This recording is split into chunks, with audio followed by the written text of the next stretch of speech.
मैं एक गृह प्रवेश के पूजा में गया था और वहां पंडित जी पूजा करा रहे थे। पंडित जी ने सबको हवन में शामिल होने के लिए बुलाया और सबके सामने हवन सामग्री रख दी गई। पंडित जी मंत्र पढ़ते और कहते स्वाहा। लोग चुटकियों से हवन सामग्री लेकर अग्नि में डाल देते।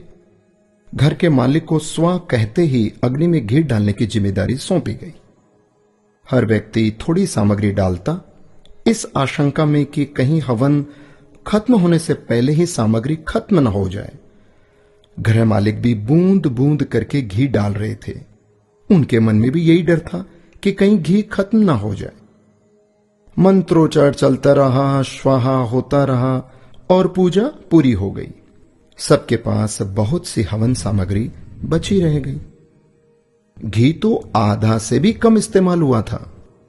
हवन पूरा होने के बाद पंडित जी ने कहा कि आप लोगों के पास जितनी सामग्री बची है उसे अग्नि में डाल दें।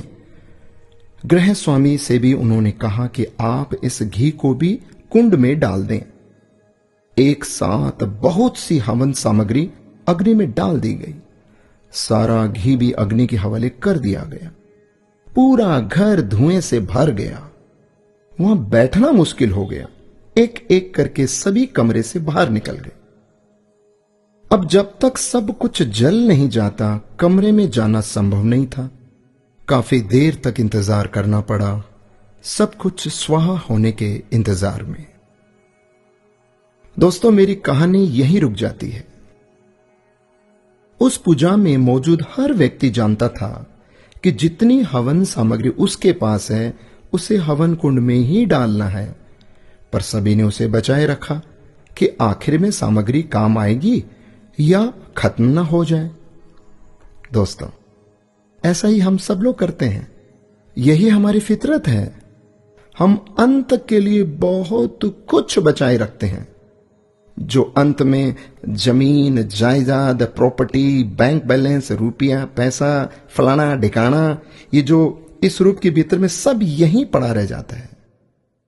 जिंदगी की पूजा खत्म हो जाती है और हवन सामग्री बची रह जाती है। हम बचाने में इतने खो जाते हैं कि ये भी हम भूल जाते हैं कि सब कुछ होना हवन कुंड के हवाले ही तो है। उसे बचाकर क्या करना? बाद में तो सिर्फ धुआं ही होना है। संसार हवन कुंड है दोस्तों, और जीवन पूजा। एक दिन सब कुछ हवन कुंड में समाहित होना है। अच्छी पूजा वही है जिसमें हवन सामग्री का सही अनुपात में इस्तेमाल हो, न सामग्री खत्म हो न बची रह जाए। यही मैनेजमेंट करना है। कबीर जी का एक दोहा शायद सबको पता है, दुर्लभ मानस जन्म है, होए न बारंबार, पक्का फल जो गिर पड़ा, लगे ना दूजी बार।